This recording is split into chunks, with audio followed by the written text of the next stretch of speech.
Dans Solo Leveling, Gina crie « Tu ne peux pas !» tout en tirant son ami en arrière. Cependant, Han Song-gi se tient courageusement et rassure Gina « Je suis aussi éveillé, même si je ne suis qu'un rang E. » Est-ce un humain demande un orc. Son compagnon répond non, ajoutant qu'il perçoit une source d'énergie magique encore plus puissante. Alors qu'il regarde vers Gina, il s'exclame « C'est cette femme, meurs !» avant de frapper les filles avec son arme.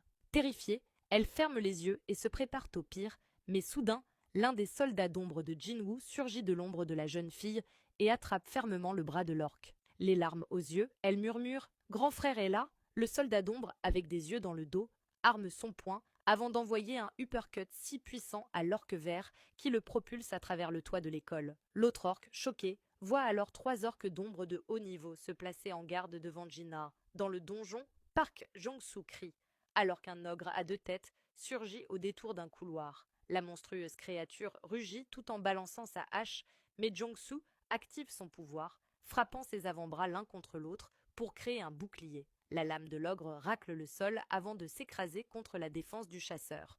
Pendant ce temps, Yun-tae grimpe habilement sur l'arme du monstre et lui lacère les yeux avant d'appeler ses frères et sœurs à attaquer. Ces derniers foncent sur l'ogre et lui tranchent les bras, tandis que 2 mages lancent des sorts qui l'électrocutent et le brûlent vif, réduisant le monstre en cendres. Alors que l'ogre finit de cuire, Jong-soo ordonne à tout le monde de se regrouper avant de continuer l'exploration. Il commente « Comme prévu, ce raid ne sera pas facile.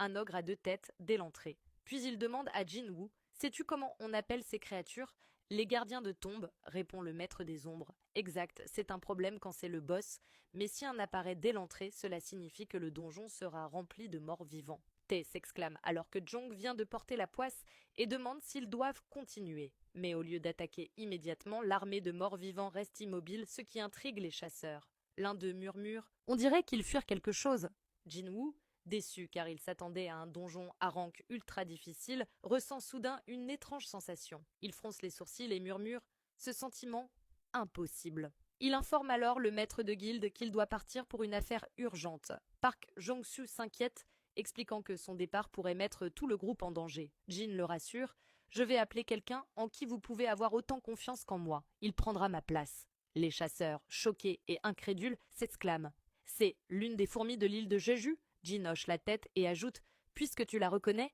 inutile d'expliquer. Protégez les humains. » Beru demande « Et les non-humains ?» Son maître répond « Fais comme bon te semble. » Beru pousse un cri perçant et l'arc continue « Abonne-toi pour la suite. »